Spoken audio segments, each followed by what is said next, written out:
Alors, on se trouve ici au cœur de l'Oricisque, rue Neil Armstrong. On se trouve sur un système d'aquaponie partagé, comme un jardin partagé, mais en aquaponie, donc, où on intègre de la culture de plantes avec de l'élevage de poissons.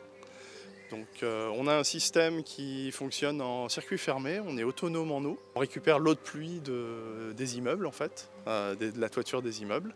Et ensuite, on fait notre élevage de poissons qui va nourrir les plantes en hors-sol. Et c'est les résidents qui s'occupent du système, en fait. Ils nourrissent les poissons tous les jours. Et une fois par mois, on fait un atelier pour replanter et récolter en même temps. On fait l'élevage de tilapia. À vrai dire, là, c'est des roses, donc on appelle ça des rouget créoles. Et on essaye d'avoir environ 25 kg par mètre cube. Donc là, on est vraiment en présence d'un bac d'élevage justement de 1 mètre cube, 1000 litres. Et on va essayer d'avoir 25 kg de poissons au total. Là, on a 60 poissons à peu près. Et étant donné qu'ils sont prêts pour l'assiette, ils font 300, 400 grammes, quelque chose comme ça. C'est pour ça qu'on va bientôt les consommer. Et passer à la phase suivante, une fois qu'on les consomme, on remet des petits. Les plantes là poussent sur une technique de culture qui s'appelle le radeau, puisque c'est des plaques flottantes. C'est du polystyrène alimentaire expansé. Et tout simplement, on a ces trous où on pose une plante dans un pot, un petit pot panier avec des trous. Et les racines des plantes descendent dans l'eau et du coup se nourrissent de ces nitrates. Par la même occasion, du coup, elles filtrent l'eau, donc elles épurent l'eau qui retourne aux poissons. Donc on a bien un cycle fermé. Au niveau aromatique, on peut faire du basilic. Donc on avait il y a quelques mois 100 pieds de basilic qui nous donnait 8 kg de feuilles par mois.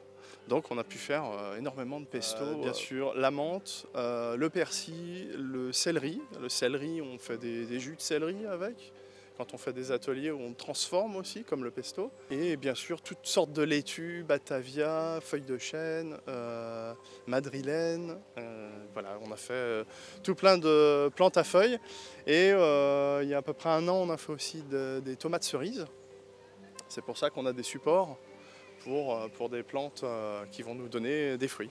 Alors ici, on se trouve en face du bloc de filtration, en fait, qui est essentiel pour le système.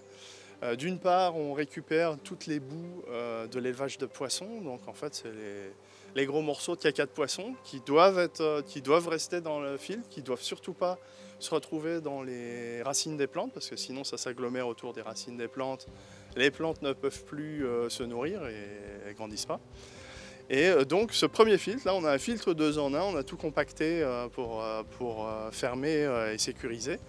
Et on a un premier filtre, ce bidon bleu, tout simple, c'est un filtre à tourbillon en fait. L'eau rentre de manière tangentielle à un cercle et du coup ça crée un tourbillon, c'est pas non plus très rapide, mais ça permet justement de ralentir le flux de l'eau et de faire précipiter les grosses particules de caca de poisson. Ensuite cette eau va dans l'autre partie, qui est un filtre biologique.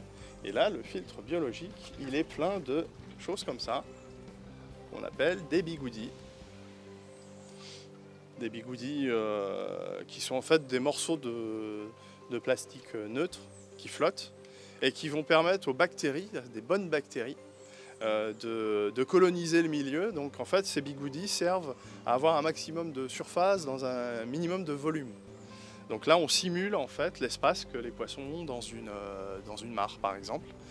Et il y a 2 types de colonies de bactéries qui vont transformer l'ammoniac qui est présente dans les déjections de poissons, transformer ça en nitrite et ensuite en nitrate que les plantes vont pouvoir consommer.